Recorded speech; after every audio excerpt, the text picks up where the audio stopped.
What if you could earn up to 12.75 lakh rupees and pay zero income tax? Starting from assessment year 2026-27, for salaried professionals, this is the new reality.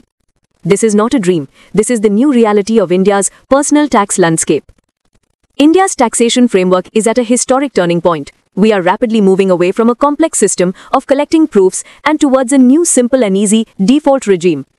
This change isn't just in the rules, it is changing the very foundation of our financial planning. At the center of this revolution is the new tax regime, which is now the default choice for every salaried individual. For assessment year 2026-27, this regime has been enhanced with three powerful tools. First, a new better tax slab structure, where the basic exemption has been raised to 4 lakh rupees. Second, an enhanced standard deduction, which is now rupees 75,000. And most importantly, a powerful tax rebate under Section 87A, which completely zeroes out a tax liability of up to rupees 60,000 for anyone with a net taxable income up to 12 lakhs. The combined effect of these three tools is the powerful truth of zero tax up to 12.75 lakh rupees. So what about the old tax regime? That is now an optional path, a choice that is really only beneficial for taxpayers with very large high-value deductions, like house rent allowance or a home loan. For almost everyone else, the new default regime isn't just better, it's the clear financial winner. But the story doesn't end there. This change is not just about tax rates. Another major strategic change is in the definition of a specified employee. For decades, this monetary limit was just rupees 50,000.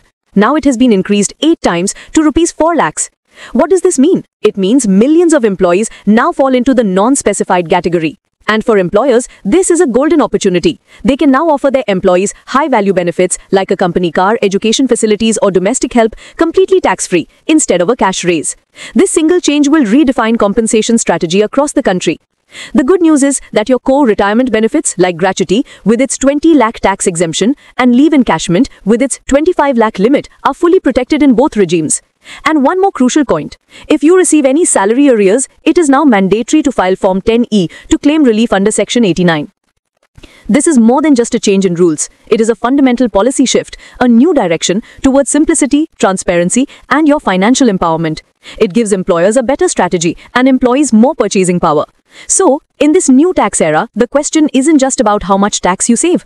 The question is, how prepared are you for your own financial clarity and growth? In this new era, knowledge isn't just power, it's your financial freedom.